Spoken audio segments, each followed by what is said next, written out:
acá en el Cabildo, el Derecho a la Ciudad.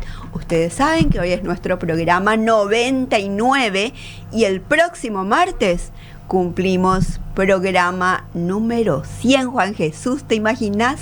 ¿Cómo estamos, Rosa? El saludo a vos, al invitado y a la audiencia también. Estamos ahí al borde del programa número 100. Estamos ya terminando de armar lo que va a ser este lindo programa que queremos ofrecer para la siguiente semana. En una semana calurosa en Paraguay y muy movida. No sé si a vos te llegó algún aumento salarial en esta semana, si hubo algo... Bueno, yo no soy parlamentaria, ahora nosotros parlamos todo de balde. Una semana muy movida. Pero vos sabés de que... Bueno, pero valga, hay que aclarar que gracias a la reacción de los medios y gracias a la reacción de la gente, se paró ese derroche de $1 millón. Imagínense en este momento en que todo el mundo ajustándose los cinturones y que tengamos que pagar 5 millones más mensualmente a cada parlamentario, como decía el presidente, para que no sean tan corruptos. Y eso, bueno, cayó mal. Pero bueno, todo ese festival de derroche se paró gracias a la reacción oportuna. Siempre digo, hay que activar los controles institucionales en este país. Pagamos los controles institucionales. Está la Junta Municipal, que es la que tiene que activarse cuando el intendente empieza a desvariar, a dejar de hacer su gestión como intendente. La Junta Municipal tiene toda la estructura para poner un poco de orden y si hay necesidad destituirle al intendente y cambiar, porque la Asunción, la ciudad y los asuncenos no podemos estar a la deriva, no podemos estar con un intendente que a media mañana todavía no está lúcido. O sea, tenemos que entender de que en gestión pública, cuando se trata de uso del dinero público, las formalidades del cargo son las que cuentan. Pero bueno, hoy estamos acá, Juan Jesús, con un invitado de lujo que hace rato queríamos traerles. La gente de que sigue el Cabildo tiene todo el derecho y la capacidad para recibir a un ilustre compañero de la historia paraguaya, de la literatura, y que hoy accedió a acompañarnos. Estamos presentando al padre José Zanardini. Seas muy bienvenido y a nuestra mesa del Cabildo, el Derecho a la Ciudad. Rosa y Juan Jesús tienen lindo nombre, ¿eh? Juan Jesús del Evangelio, Rosa del Jardín de las Flores, Rosa María. Rosa María, así que estamos en buena compañía. Y yo José, así completamos. Programa bíblico el de hoy. Bueno, yo creo que de hecho la historia del país acá en Paraguay, ¿hace cuántos años, padre, que estás en yo Paraguay? Te decía antes fuera de micrófono que yo vine a Paraguay antes que vos nacieras, ¿no? Y de él creo que tiene... Estaba lejos, ni todavía sus padres se habían casado. Lejísimo, 45 años. Lo cumplí justito el 28 de octubre, el día que yo llegué, ¿eh? O sea que ahora, el 28 de octubre que pasó, teníamos que festejar. 45 años de Paraguay. Bueno, y se festejó nada más y nada menos que años hoy. Bellísimo. Hoy se festejó con el premio que se le otorga al país Zanardini por este libro, El regreso a la selva. Sí. Pero antes que nada, yo quiero contarles que estamos con un invitado que a mí me sorprendió su currículum. Le decía antes de entrar, me sorprendió porque googleé para saber qué era profesionalmente, aparte de antropólogo, teólogo, sociólogo. Y bueno, Herea. Bueno, pero como sacerdote católico, bueno, yo dije todo bien. Pero me sorprendió ver, padre, que también sos ingeniero civil, sí, e ingeniero químico. Químico primero, civil después, doctorado tengo. ¿Cómo fue mi primer estudio cuando era jovencito? En Europa. En Europa, en Milán. En la Milán. Universidad de Milán. ¿Vos sos italiano? Italiano, nacido, todo allá. ¿En Milán? En Milán, una ciudad cerca de Milán que se llama Brescia. Ajá. ¿Qué te trajo al Paraguay? Y me trajo porque yo, por la profesión que tengo, estudio que tenía anteriormente, y después entré en el seminario, estudié la teología, me ordené de sacerdote y estaba yo trabajando como cura y docente en la ciudad de Bolonia, en Italia. Y allá yo estaba entre una clase y otra, me dice el portero ahí de la institución, me dice, hay dos personas que le buscan, que vienen del Paraguay. Yo digo, ¿cómo es eso?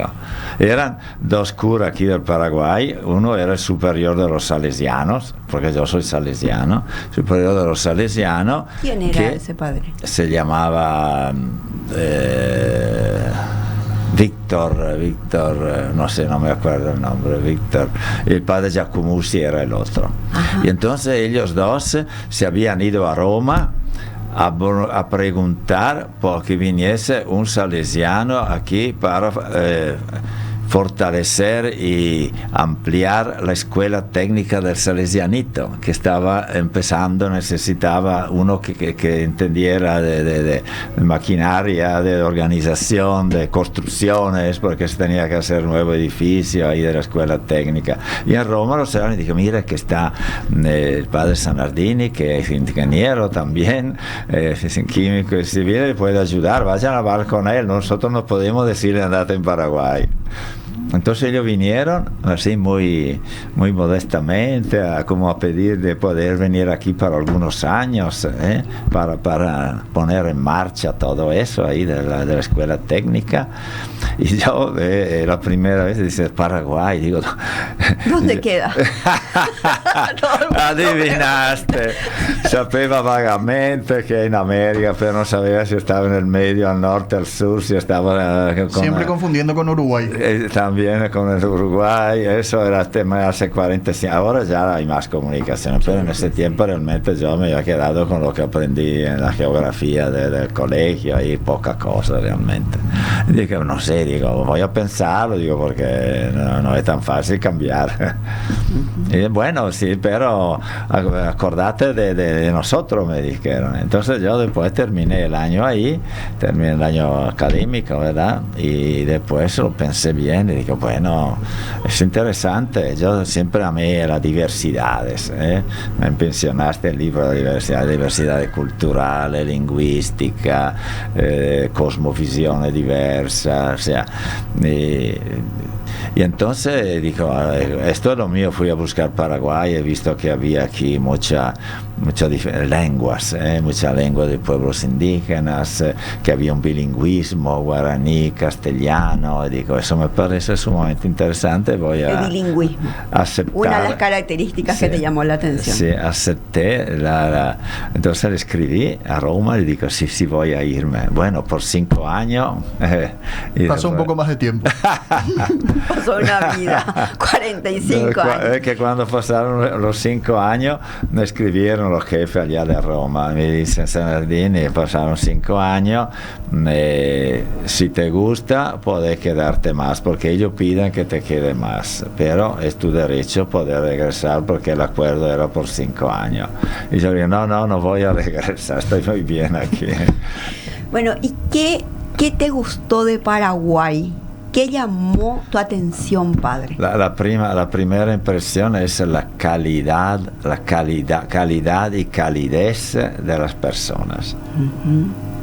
Me encanta. Uno se siente bien recibido cuando sigue esto aquí en Paraguay. Sí. Tantas cosas quizás nos quejamos, pero esa calidez todavía existe. El sentido de la persona, de la relación, del conversar, de reír, de compartir. Eso es lo bello que por lo menos en el país europeo se ha perdido, si es que alguna vez lo han tenido, ¿verdad? Sí, es mucho más duro, mucho más fría la situación, las relaciones más frías. Las relaciones, sí, la misma amistad, las mismas relaciones familiares, y con los vecinos, allá cada uno anda por lo suyo. Me interesaría conocer un poco, escuchábamos y veíamos un poco de su historia y hay dos cuestiones que me parece que se mezclan quizás en Paraguay y quizás en Sudamérica también. Hablamos de, primeramente de la religión y luego de la sociología. El Paraguay es un país que como sociedad está muy abrazado a la religión. ¿Esto es algo que ve usted puntualmente o ve fuertemente diferente a lo que fue, por ejemplo, en su país de origen o a otros países que le haya tocado visitar? Aquí yo creo que el Paraguay es fuertemente religioso y una religión entre comillas un poquito mágica y bueno, no sé si es la palabra exacta mágica, porque aquí no olvidemos que el mestizaje ocurrió entre los guaraní y los españoles. Los españoles eran católicos, pero un catolicismo europeo. Y los guaraní tenían una espiritualidad mucho más profunda que la religión católica de los españoles, basada en el culto, en el ritual, las leyes morales, todo eso que sabemos de la Iglesia Católica, muy estructurada. Los guaraní eran y son todavía hoy entre los pueblos el pueblo indígena aquí de América más religiosos. Una religión profunda que uno se extraña cuando lee sus mitos y sus conceptos. ¿Cómo puede ser que hombres de la selva, que nunca leyeron libros, nunca fueron a la escuela, tienen un concepto? Ahora te lo voy a decir ya que vos me preguntas, del Rombiá guaraní, del Rombiá aquí del Guairá. La mitología son fuente profunda de sabiduría, y en esa mitología tiene un relato del capítulo 2 del libro Aivura Pitá, fluye la palabra, que se describe la creación, el origen del universo. Todos los indígenas tienen mitos de origen, ¿verdad? Pero esto me parece de lo que he conocido el más profundo. Empieza así. Ñan de Uruguazú, nuestro padre grande, se incorporó, dice, como que se levantó, se revistió de energía, de luces, de fuego, y empezó la creación. Y desde su sabiduría, habla así el relato de ella, lo primero que creó fue la palabra. Ajá. Creó la palabra e hizo que la palabra hiciera parte de la divinidad. Qué concepto profundo. O sea, el ser humano fundamentalmente es comunicación. Vos estudiaste comunicación, o sea, la palabra es la esencia del ser humano. La palabra significa también el pensamiento, saber comunicarse, es lo que distingue todos los seres humanos de todos los otros seres existentes. E hizo que esa palabra hiciera parte de la divinidad. Y estabas diciendo que te sorprendió ver que los indígenas guaraníes tenían profundos conceptos religiosos sin haber leído. Sí. Sin haber leído, sin haber escuchado, sin haber en la selva. En la selva. Veo que tenés mucha producción literaria sobre la selva. Para continuar, porque a tu misma pregunta, si me permite, Rosa, sí, por favor, termino. Perdón. El segundo momento de la creación no creó ni el hombre ni la mujer, ni no sé yo, el sol, la estrella. Creó, ¿sabe qué creó? El amor. Ajá. Imagina, comunicación, palabra y amor, o sea, mente y corazón. Esto es el ser humano. Mira qué profundidad. Hombre de la selva. Eso por decir. Entonces esa espiritualidad profunda la pasaron a los paraguayos. Los paraguayos, en comparación con los otros vecinos nuestros de otros países, somos más religiosos. Así también una espiritualidad que es a veces folclórica, a veces superficial, pero tiene ese trasfondo de que viene del guaraní, de la cultura religiosa de los guaraní. Veo que Sí. estuviste varios años, algunas décadas, en aldeas indígenas del Gran Chaco. ¿Qué hacías ahí, Pai? Yo me fui con principalmente a vivir con los ayoreo del Gran Chaco, fijos ahí, por lo menos varios años en esas aldeas ahí. Viviendo, primero yo quería acercarme y conocer bien el mundo indígena, de cerca, no solo por haberlo leído en el libro, estudiado en la antropología, etc.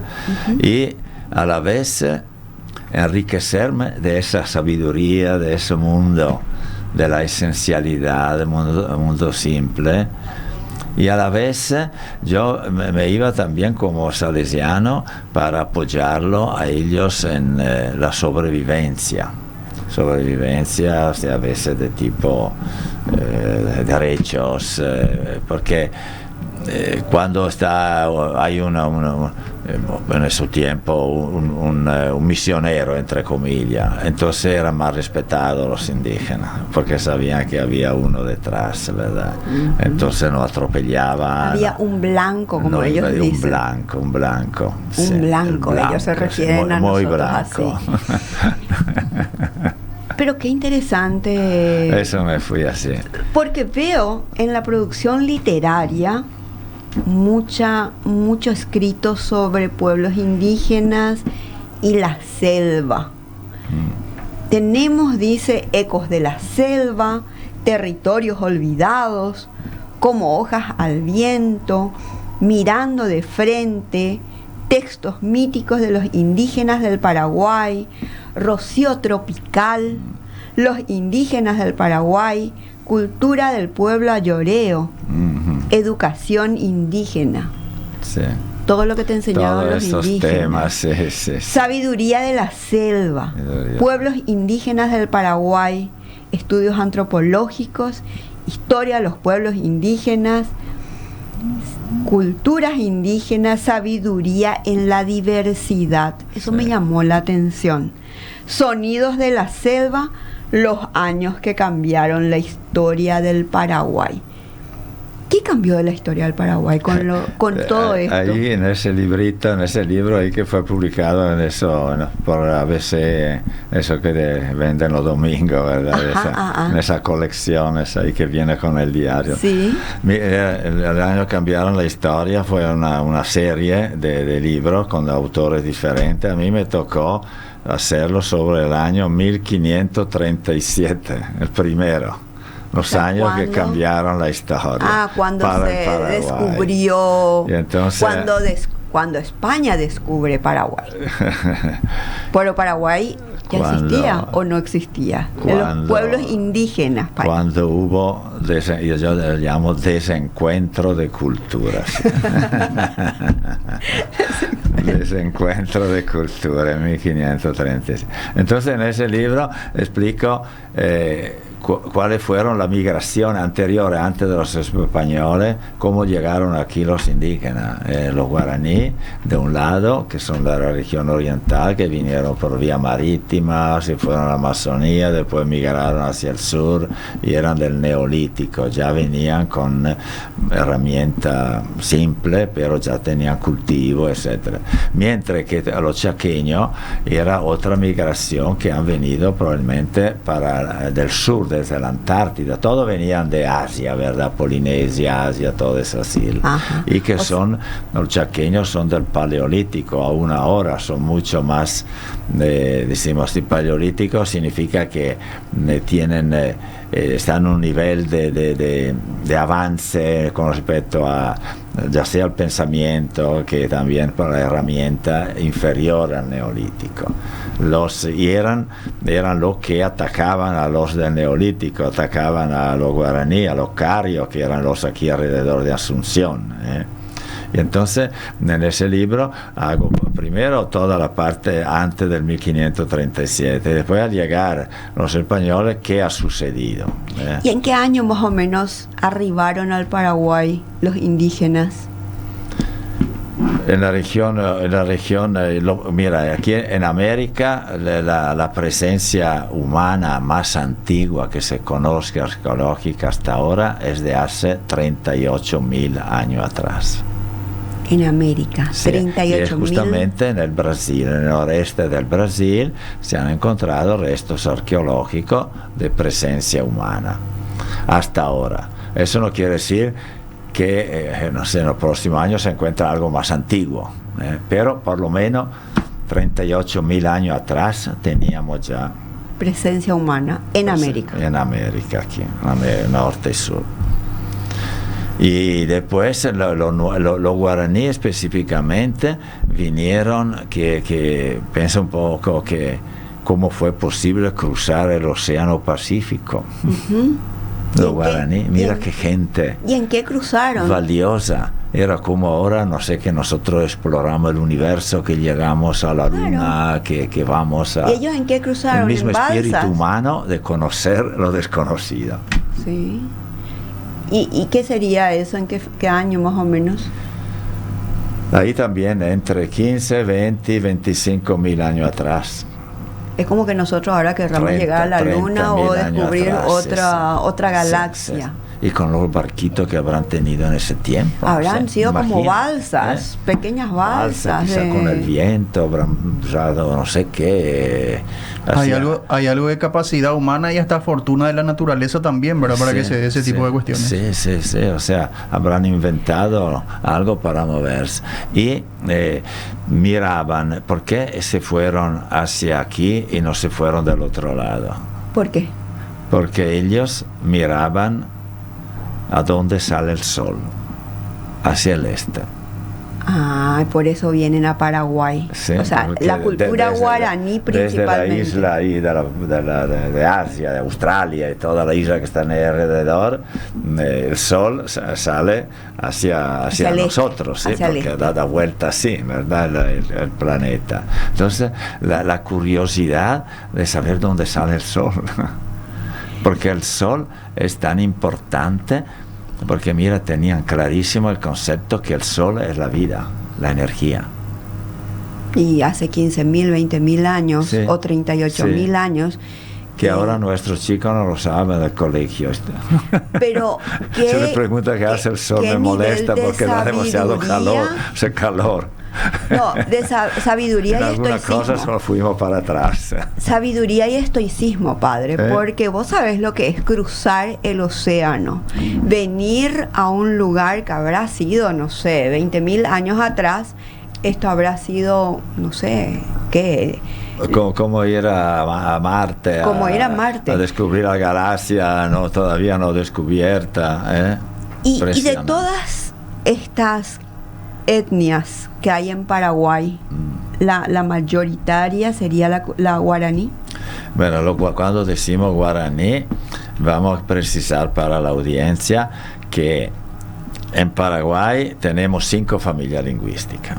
Es una riqueza de 5 familias lingüísticas. Cuando digo familia, entiendo como el tronco de un árbol y que tiene ramas diferentes, que son las diferentes lenguas. Entonces el tronco lingüístico, por ejemplo el latín, la familia lingüística latín genera la lengua que estamos hablando ahora, castellano, portugués, italiano, francés, son todos de la misma familia. De la misma familia del latín. Nosotros tenemos 5 familias lingüísticas con la lengua que pertenecen a una familia lingüística se parecen entre sí, como hemos dicho ahora. Ahora, una de estas familias, de estas 5, es la familia lingüística guaraní, que tiene 6 lenguas diferentes, similares pero diferentes, como español y portugués, por ejemplo. Y esas lenguas son las que mencioné antes, ahí afuera contigo: Aché, Buá, Paita Viterá, Avá guaraní, Tapieté guaraní, Tapieté, Uñandeva y el guaraní occidental. Son 6 lenguas parecidas, pero que tiene cada una que su tiene especificidad. cada uno sus variaciones. Son lenguas que más o menos se entienden entre sí, como nosotros los portugueses. Esas son. Entonces, cuando decimos el guaraní de los indígenas, no hay un guaraní único, son 6. No como nuestro guarañol. Guarañol, son 6. Y ahí lo llamativo, a mí no me tocó, pero siempre escucho que mis padres en la educación básica tenían tenían este idioma, perdón, que acabas de mencionar, Latín. el latín como materia también en la educación básica. El latín. Se sacó hace seguramente mucho tiempo. Yo empecé el colegio en 94 ya y no lo tenía. No, yo tampoco. Yo en el 91 no. Nosotros sí, allá en Italia aprendíamos latín y el griego también. ¿Ah, sí? Sí, porque todo nuestro idioma también Claro. viene del latín y del griego. Una mezcla de... Sí. Estoy pensando cuando escucho de que el pueblo guaraní llega al Paraguay y toda la cultura que llega hace 38.000 años y cómo el paraguayo es estoico, pienso que gran parte de ese estoicismo que heredamos de los guaraníes viene de ese aguante, de ese estoicismo, de aguantar todo. Sí, eso guaraní que te decía que cruzaron el Pacífico, después cruzaron los Andes, mira otra empresa en ese tiempo, sí. Y bajaron a la Amazonía. Ahí se quedaron miles de años y después en la Amazonía se encontraron desde el punto de vista arqueológico que hubo alguna catástrofe aproximadamente 4.000 años atrás. Entonces todos los que estaban ahí, los guaraní, los tupí guaraní, emigraron, se dispersaron, buscaron otros lugares algunos más se fueron agradables. al norte, se fueron a la isla del Caribe y otros vinieron al sur del Brasil hasta Montevideo, Misión Argentina, Paraguay, de este lado del río Paraguay, e encontraban gente indígena que llamamos protopobladores anteriores ya, que eran eso, que habían venido por la Antártida, que habían venido los de 38.000 años atrás. Sí, que habían venido, que ya estaban ahí asentados, y los guaraní eran bravos, eran bravos, y varias tribus de ellos, si no le aceptaban, le sometían como servos, esclavos, y hasta le cambiaban el idioma. O sea, entendamos entonces que cada vez que alguien viene a tomar como su territorio, tiene que someter, porque luego se le hizo lo mismo a los indígenas en América, cuando los españoles vinieron. Sí, igual. O sea, y eso guaraní, le dice la doctora Susnik, que fue una que estudió mucho la etnohistoria y la etnolingüística, habrán escuchado Branislava Susnik, eso guaraní le sometían, le obligaban a usar su idioma también. Y hoy uno que de los pueblos que yo le mencioné ahora, que son los H, eso que parecen un poco blanco, no sé si es medio tienen una cara diferente de los otros también. Esos eran un pueblo anterior que fue guaranizado, se le impuso, y la lengua che, que ahora es una lengua guaraní que ellos usan, pero tiene adentro elementos que hacen pensar que hubo una lengua anterior y alguna palabra o raíces de palabras. Los lingüistas estudian mucho eso para poder saber la procedencia de los pueblos indígenas. Ahí tengo una curiosidad. De todos estos 45 años acá en el Paraguay, y siendo sociólogo, antropólogo, sociólogo, y con toda esta vivencia de la cultura guaraní, cultura indígena, y cómo te fuiste adentrando y al escribir tanto sobre la selva, el Vaticano, ¿qué querés transmitir cuando hablas tanto de la selva? A mí me sorprendió, me llama la atención el título de Entre la selva y el Vaticano. Y pregunto, más que nada guiado porque por una de tus profesiones, la de sociólogo, para tratar de entender el comportamiento paraguayo.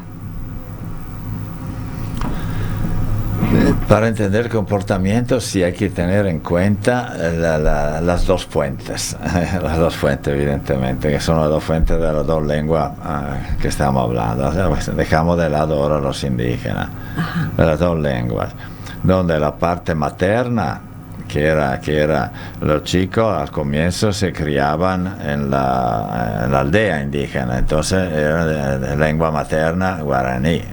Sí. Y entonces, el lengua materna guaraní, entonces eran también de lengua guaraní, de cultura, de cosmovisión, de oraciones, tenían sus oraciones, tenían sus chamanes, tenían lo llamaban el país del monte, tenían sus relatos, enseñaban a los niños, por ejemplo, lo que te conté antes, ese mito, ¿verdad? Como nosotros los cristianos enseñamos los mitos de origen que están en el Génesis de la Biblia, ¿no? Todos los mitos de creación, ya sabemos que son mitos, ¿eh? Cuando yo era pequeño todavía no se sabía, se pensaba que realmente era así, ¿verdad? La creación en 7 días, esto, aquello, pero con los estudios, la evolución, ya se sabe que eso es en mitología, Adán y Eva, la serpiente, etc. Así como el mito que yo le conté, hay que buscar la esencia, ¿verdad? De eso. Y entonces eso ha quedado, esa mitología ha quedado, me parece a mí, dentro del pueblo paraguayo muy fuerte todavía. Por la transmisión de la cultura materna. Sí, por la madre, sí, porque los chicos se criaban ahí. Entonces, los criollos, que eran eso, nacido aquí, pero con parte materna guaraní y paterna español, y también con la misionalización, entonces se le ponía encima a su creencia también la propuesta evangélica. Y curiosamente el fray Luis de Bolaño entendió bien que los pueblos indígenas, y yo lo confirmo también, tienen muchísimos elementos que son evangélicos. Muchos valores evangélicos, sin saberlo. Sin saberlo. Por ejemplo, la reciprocidad, más cristiano que nosotros. La ley de la reciprocidad, la ley del compartir, la ley de la esencialidad, una vida simple, esencial. La no acumulación de bienes, la alegría de vivir en comunidad, la ayuda mutua. No son valores evangélicos eso. Y yo cuando entré en esa comunidad indígena que no eran cristianos, digo, pero esos son cristianos. Estos son más cristianos que nosotros. No están bautizados, no conocen Jesucristo, pero son lo que Jesucristo predicó, ser justos, no robar. O sea, entonces podemos decir de que hay valores. Tienen una ética, tienen valores. Y entonces eso se está descubriendo dentro de la Iglesia Católica, que Dios ha hablado en todas las culturas, no solo al pueblo judío. Dios ha hablado, le llama la semilla del verbo, la semilla de la fe, la semilla la ha puesta en todos los pueblos. Y eso que tiene, que eso enviar, que te mencionaba antes, que creó la palabra y creó el amor, eso viene de Dios, dentro de la cultura de la selva.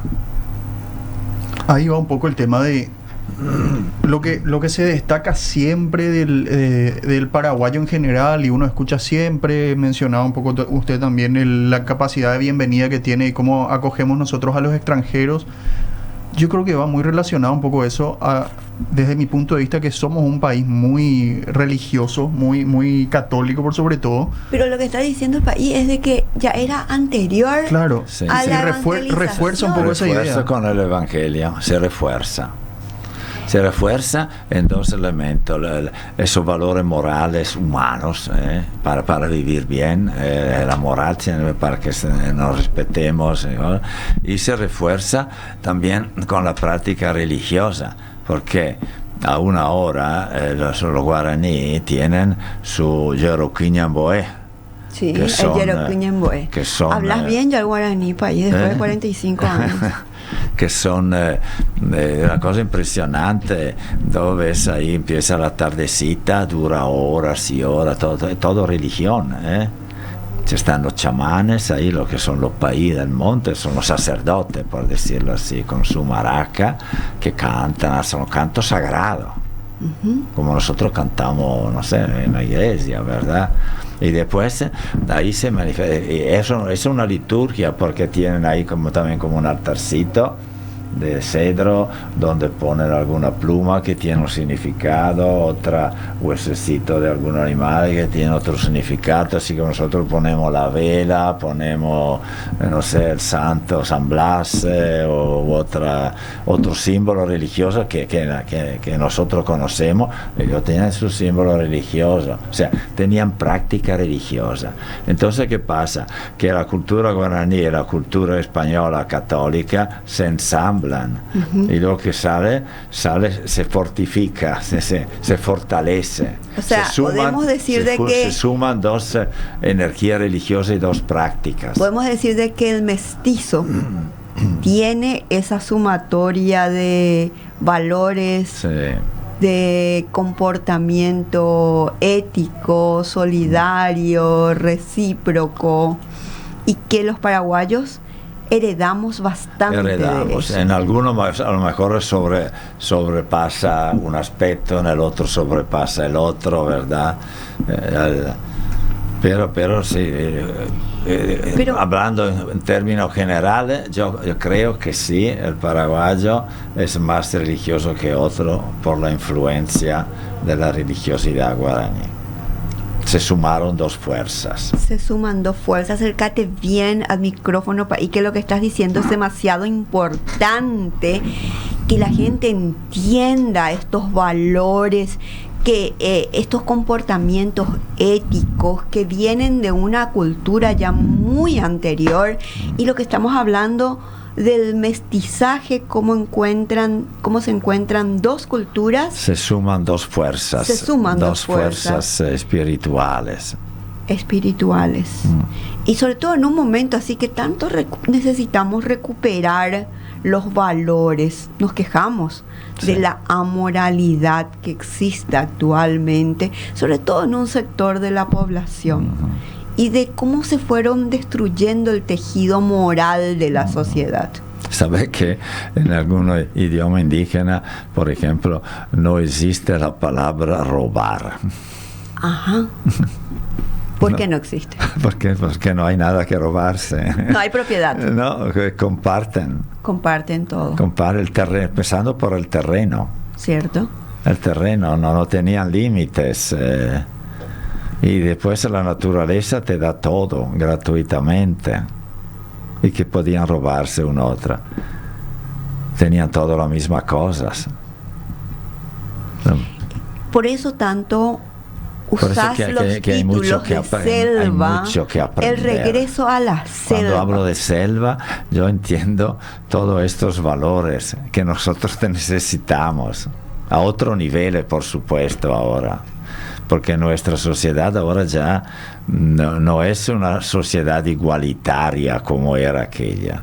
Cierto. Hasta ahí no había problema de feminismo, porque había igualdad, lo mismo derecho, hombre y mujer por igual, y hasta los niños lo mismo derecho. Políticamente las decisiones no eran del cacique. Ajá. La mujer también decidía. Sí, de la asamblea. A las mujeres, varones. Las mujeres tenían voz en la asamblea, voz y voto. Sí, tal cual como los varones. Ajá. Mira, sociedad igualitaria. también como género. ¿Y cuándo se cambió eso, Pai? Y con la sociedad europea, Con la sociedad europea. con la sociedad española. Ujú. Y después... El machismo no viene de los indígenas. Todo ese machismo entendemos esa soprafacción del varón sobre la mujer, o eso ladeamiento, ladear la mujer en la decisión, en los trabajos, en la política, como era de los españoles, de los europeos. El machismo viene de Europa, no es de los indígenas. El cacique, aquí piensan que el machismo viene del cachicazgo, de los caciques. Pero los caciques eran realmente solo los ejecutores de lo que la asamblea, el Atiguazú, había decidido. O sea, lo que la asamblea le mandó ejecutar. Ejecutar. O sea, sería y si lo no que... era un buen ejecutor, fuera. O sea, había la revocatoria de mandato. Claro, sí. Che, qué interesante. No podía ser dictador, era imposible. Pero qué interesante. ¿Y cómo se podía medir en años o en tiempo el mandato que le daba el Atiguazú? Bueno, ellos se encontraban frecuentemente, ¿verdad? No eran sociedades grandes, no era de centenares de personas, a veces 70, 80, 100 personas, a veces se reunían más, pero no eran comunidades grandes, entonces era posible hacer eso, ¿verdad? Uh-huh. Incluso eso Atiguazú, tomar una decisión aunque fuese simple, si no había acuerdo, postergaban al día siguiente, hasta llegar al consenso. Mira qué madurez, no se votaba y mayoría y minoría, porque no se puede en la selva estar en conflicto entre quien ha ganado y quien ha perdido. ¿Te das cuenta qué madurez es esto también? Estoy pensando que tenemos que entregarle tu libro a los parlamentarios. El consenso, llegar en la conversación, vos que estás en el tema político, qué difícil es eso, ya, llegar a un consenso. Llegar a un consenso en este momento. Quien al comienzo no estaba de acuerdo de hablar, se da cuenta que realmente lo que yo pensaba era mi interés y que el interés de todo es otro. Entonces yo cambio idea. Mira qué madurez. O sea que ellos tenían presente lo que era el bien público, el bien común. Exactamente. Claro. Ahí se habla de política directamente. Eso es hablar política. del bien común y hablar de política. Sí, tal cual. Es bellísimo eso. Nosotros debemos aprender, por eso cuando yo digo selva, entiendo todo ese conjunto de valores que estamos mencionando así un poco desordenadamente. ¿Cómo se maneja un poco ese tema que quizás hasta puede ser espinoso, el tema de hoy día el manejo de religión, política y cómo se va mezclando dentro de las sociedades? Yo creo que, corríjame si me equivoco, pero en Sudamérica somos relativamente parecidos a grandes aspectos, ¿verdad? Desde mi punto de vista somos en su gran mayoría en Sudamérica católicos, cristianos, y nos manejamos un poco más, un poco menos y con las realidades económicas y políticas de cada país, pero en un estado más o menos parecido. O sea, yo creo que las religiones, como estamos viviendo, a veces no nos separan de la realidad. O sea, a veces las religiones, hablo en general, ¿verdad? También aquí en América Latina, se quedan en práctica religiosa y no van a lo esencial. Lo esencial que es el mensaje de Jesús. El mensaje de Jesús, para que vino él. ¿Cuál era su predicación? Justicia, paz, perdón, integración, reintegrar lo que estaban excluidos, la prostituta, ¿cómo se llama? Leproso, lo que no podía caminar, lo que estaba ciego, locura, el otro que estaba sordo, el otro que estaba mudo, el otro que paralítico. Entonces, ¿cuál fue cuando él dice el reino de Dios? El reino de Dios es un reino donde donde se resuelven esos problemas no tanto en términos físicos, sino morales, en términos sociales, en términos políticos. Claro. O sea, Porque hoy hablamos- crear una sociedad, nosotros diríamos hoy, una sociedad igual, una sociedad justa, donde nadie padece hambre, hacia la multiplicación de los panes, de los peces. No sé si era así, pero el símbolo es importante. No sé si O sea, que todos hoy día, lo que estamos lejísimos, ¿verdad? Que todos podamos comer bien. Que no haya quien se va a acostar sin haber comido y uno que vomita porque comió demasiado. Que no haya la desigualdad que plantea Sí. el Parlamento, que ellos pueden ganar 38 millones y la gente no gana salario estamos mínimo. en aire acondicionado y si llueve viene la tormenta, no gotea y los que están en el bañado en la chacarita se inundan todo. Eso son. Yo creo el mensaje religioso fundamentalmente es esto. Jesús no construyó ninguna iglesia. ¿Lo pensaron ustedes alguna vez? No construyó iglesia él. Construyó gente. No hizo ningún ritual especial. Todo su símbolo era para que la gente mejore algo, que esté bien, que... Estoy leyendo acá, padre, en lo que es tu última novela, Sí, El regreso a la selva. sí. Y es un cuento novelado Es la continuación de la primera novela. entre la selva y el Sí, Vaticano. entre la primera novela termina que ese país progresista que se llamaba Raúl, no sé si alguno de la audiencia dice Raúl y Lara. Raúl, sin apellido, Raúl nomás. El padre Raúl era canadiense que había estado con los indígenas aquí en Paraguay, después el Vaticano le había mandado allá en el Brasil y allá cayó la avioneta donde él se estaba transportando de una aldea a otra, cayó la avioneta y no se supo más nada de él. Eso termina la primera novela. Ah. Y aquí continúa. Continúa, pero dice, 3 jóvenes, Samara, Lara y Neymar, se aventuran en los intrincados y riesgosos laberintos de la mafia brasileña. Acá ya abordás el tema de la Sí, mafia. sí. Y paraguaya para desarticular planes perversos. Sus búsquedas los llevan a las florestas paraguayas y a la selva amazónica, sorteando peligros y decepciones, con el objeto de encontrar vivos o muertos a los protagonistas de la novela anterior, el sacerdote Raúl y María Antonia. Este libro se puede enmarcar dentro del estilo de la ficción sociohistórica, es de fácil lectura, de lectura ágil y atrapante, donde el mundo juvenil revela un valiente interés por la justicia social. Sí. Este libro, hoy me decías que fue premiado. Hoy salió el resultado del Premio Nacional de Literatura. El primer premio es de Moncho Azuaga. Ajá. Que también tiene un premio en dinero. Después hay cinco menciones de honor. Y yo soy el primero de estas 5 menciones de honor por esta novela. La novela nos sirve, creo que en general sirve demasiado para conocer un poco de esa manera lo que es historia de un tiempo en particular. Yo soy, en la familia siempre fuimos amantes del gran cine, vimos mucho lo que era El Padrino en aquel momento, que era algo entre comillas llamativo porque era una novela que tenía mucho de historia.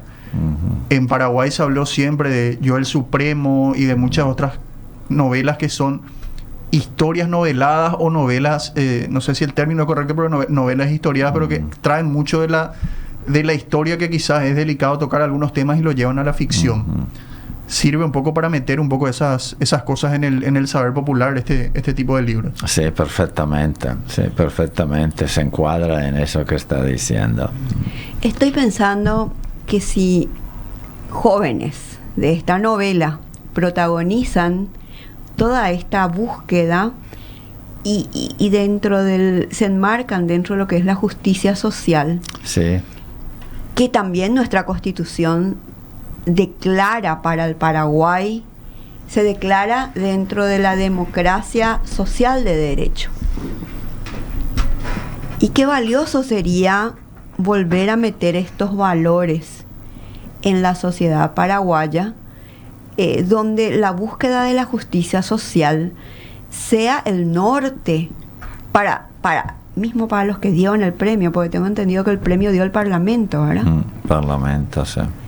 Y sobre todo en los colegios, en donde el niño digiere las necesidades de la justicia social, porque si no nuestras murallas cada vez están más altas por la desigualdad imperante.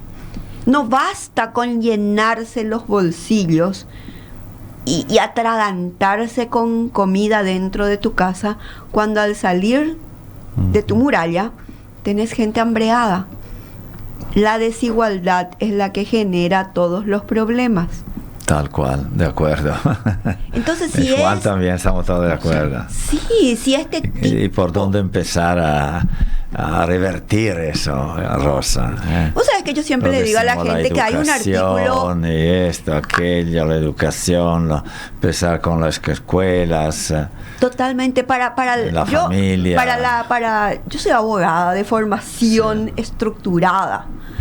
Y siempre le digo a la gente, este artículo 38 de la Constitución Nacional, que es el que nuestra herramienta cuando salimos a luchar por los intereses colectivos, nos agarramos de ese artículo, que a las autoridades no les gusta leer ese artículo, nunca lo reglamentaron, pero nos agarramos de ese artículo cuando buscamos una sociedad más justa, cuando buscamos igualarnos en derechos y en oportunidades. Y entonces vos decís, hay mucha cosa que enseñar, que tenemos que digerir desde niños, desde la panza de nuestras madres. Entonces nosotros necesitamos que la educación, primero la educación, primero el trabajo de los padres, segundo que tengas la panza llena, y en tercer lugar ya es la educación desde chiquitito para la cultura de la igualdad, porque daba tanto gusto cuando éramos niños y podíamos jugar todos juntos, no importaba cuánta plata tengan tus padres, o si tu padre no tenía plata y el otro tenía mucho, no importaba, vos te vas de niño a jugar con todos y es mucho más alegre la vida. Sí, cierto. Entonces, esa cultura de la desigualdad, yo soy el todopoderoso, se la mandaba, y entonces tengo que tener mi camioneta blindada 4x4 y los otros, y le voy a pasar encima. En cambio, esto que estás contando del regreso a la selva, es todo algo que hay que retomar. Yo tengo que decir a la ir a la fuente de los valores. Es como ir a la fuente. ¿Qué hacemos no cuando tenemos... ser salvaje en la selva, ser primitivo? Nosotros que vivimos en el medio del conflicto, los abogados vivimos en el medio del conflicto, ajeno. Y siempre decimos mejor que no sea el propio, porque tenemos que dedicarle al ajeno, ¿verdad? Pero el estrés que produce el conflicto, ¿cómo uno hace para salirse de ese estrés? Yo creo una huerta en mi casa y me voy a la selva de mi casa, a la huerta de mi casa. Pero es porque necesitas tocar algo que no sea ofensivo, algo que te dé con tanta generosidad, que te da lo más rico que puedes comer en el día, te está dando, ¿verdad? Entonces es importante poder hablar en medio del conflicto del derecho a la ciudad, que es lo que hablamos en esta mesa, hablar de esos valores que nos igualan. Es importantísimo lo que está diciendo Rosa. Claro. Es importantísimo. Necesitamos bajar los niveles del conflicto entre los que tienen y los que no tienen. ¿Cómo bajar el nivel del conflicto? Y vos que tenés tanta vivencia. Porque ahí donde se generan los desequilibrios, los desajustes, la violencia, la guerra ahora, la guerra que estamos mirando, tan trágica. En todos lados donde mirás, y van escalada. Sí. La guerra y los desastres naturales de la mano, y donde abrís nomás conflictos y desigualdades. Y la gente que está un poco en esa onda es muy poca, Rosa. La gente que tiene un poco la idea de esos valores, no son mayoría, y lo vemos no solo en Paraguay, en todo el mundo.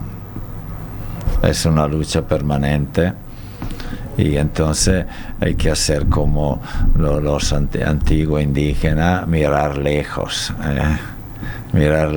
y aventurarse en el océano, ir a ver dónde sale el sol, dónde viene la energía. Van a caer víctimas en este experimento, pero es una utopía que es necesaria para poder llegar algún día allá. Sobre todo buscar la felicidad colectiva, ¿verdad? Porque de eso se trata cuando tenemos que convivir en un espacio físico.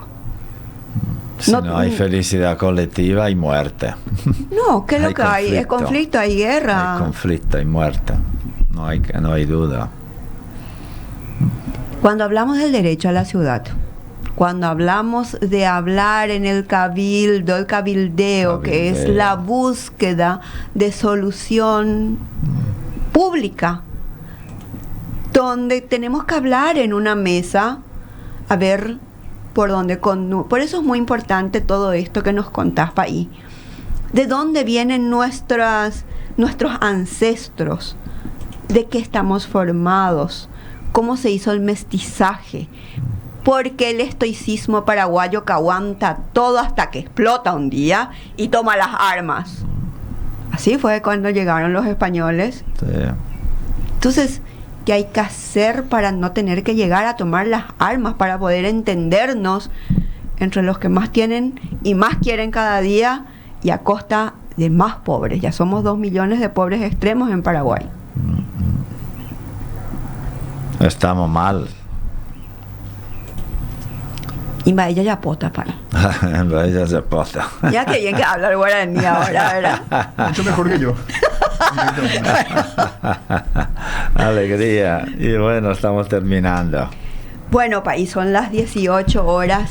Muy lindo esa conversación, Rosa y Juan. Realmente me dio mucha alegría compartir con ustedes y con la audiencia que habrá escuchado este momento, y ojalá que cada uno tome la rienda de su vida y tome los caminos, buscar los caminos de lo colectivo, como vos dijiste, del bien común, porque es la única manera para que haya paz. Bueno, con estas palabras del padre José Zanardini, que hoy fue premiado por este libro, El regreso a la selva, yo quiero invitarles a todos para el siguiente programa. Es nuestro programa número 100. 100 veces nos escucharon hablar en esta mesa, 1 hora por lo menos, de estas cosas que hacen a la felicidad colectiva y al bienestar colectivo que buscamos cuando hablamos del cabildo, el derecho a la ciudad. Gracias, País Zanardini, por toda esta generosidad. Sí, un saludo a toda la audiencia. Alegría para todos. Juan Jesús, nos vamos yendo. Asimismo, para el siguiente programa tenemos por lo menos sorteos y vamos a ver unas cuantas cosas más. Sorteo unos cuantos libros que nos donaron de varias personas que vinieron, y no sé, por lo menos vamos a cantar que lo cumpla feliz, el 100 años, globos, pancartas. Chao, gente linda.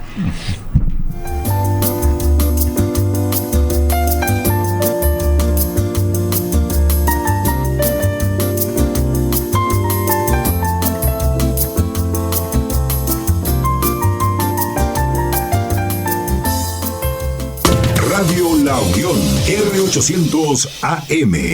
Llega para todo, para estar bien conectado, con cobertura acá en todos lados. Llamada ilimitada y más velocidad, así que hacemos todo conectado sin parar. Con los planes móviles de Tigo tenés más para vos. Más gigas, llamadas ilimitadas y roaming incluido. Podés cambiar tu smartphone más fácil cuando quieras y llevarlo en cuotas sin intereses. Escribinos al 0981-611-611 o ingresá a tigo.com.pi. Viví la mejor experiencia de conexión de punta a punta del Paraguay. Tener todo contigo te conviene más.